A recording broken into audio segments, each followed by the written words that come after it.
All right, hey everybody. My name is Stephen Blair. I'm a physical therapist here at Breakthrough Physical Therapy and Sports Performance. I'm here with our strength and conditioning coaches, Daniel and Pierce. And so we kind of wanted to get together and talk about a concept that we see is an issue at times with some of our patients and athletes, clients that we train. And that is an inability to get off of our right leg and shift properly into our left hip. Okay, and so the Postural Restoration Institute has gone over this extensively in their coursework. So if you're interested in them, I would go check out their website.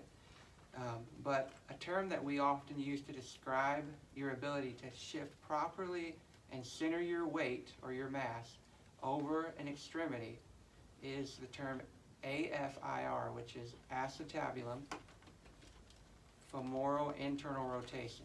So that is your pelvis moving on your femur. So as I go from my right to my left, I need to be able to turn this left hip into internal rotation so that I can center my weight over here properly. Okay?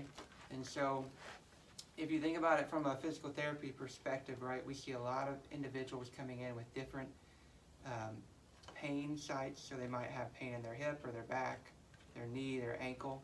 And so there are obviously a lot of things that could cause that. One thing that I often see is the inability to shift into that left hip properly. So what that means is when they get on their left leg, they're not able to distribute forces in a distributive, balanced way over their leg.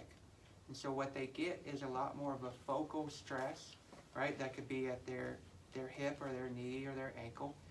And so because of their inability to shift properly over that hip, one area will take more of the stress than other areas.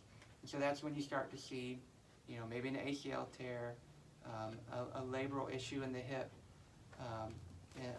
a poor stability at the ankle, right? And so if we can improve that proximal joint, the pelvis, the acetabular femoral joint, if we can improve that ability to shift your weight properly, then I think you're going to get better distribution of stresses, which will cause less focal loads to tissues.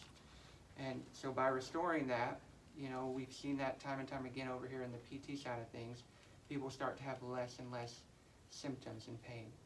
And so what Chris and Daniel are going to talk about, Pierce and Daniel, is what do we see from a strength and conditioning sports performance side? Why might this concept be important?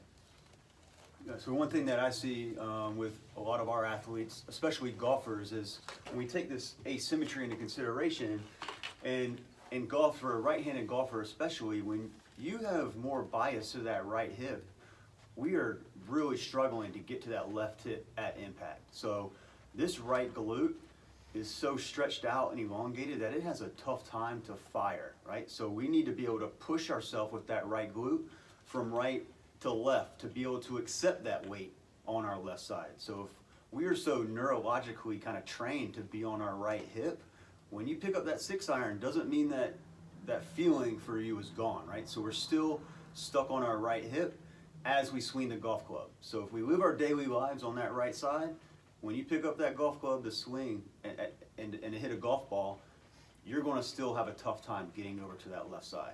So what we like to do in the performance side of our company and our business is we like to train that right glute, but also train you how to accept that weight on the left side.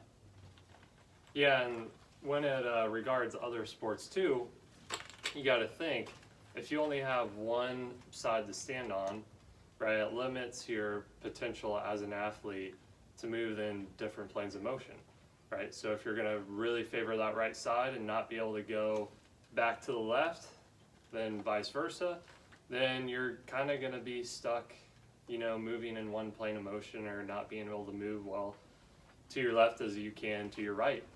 And that doesn't allow you to be the best athlete you can be. So a lot of what we do is to focus on our ability to move in different planes of motion so we can reciprocate movement so we can actually become athletes and become fluid athletes as well.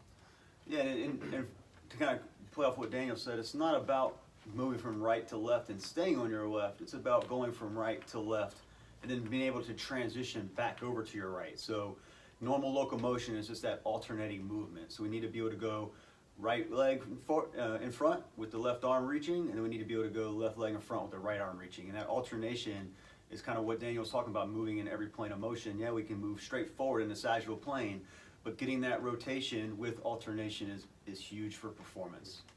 I think one last idea to think about is if you're an athlete and games are decided in a matter of seconds, or big plays are decided in a matter of seconds, if you can't neurologically shift properly into that hip, you're going to find other ways to stabilize, and you're not going to be as efficient as maybe getting to that ball or driving in the lane or getting that shot up or throwing that ball, making that cut you need, because your body neurologically doesn't allow you to move as quick as you would if you're able to alternate movement and stabilize on each side.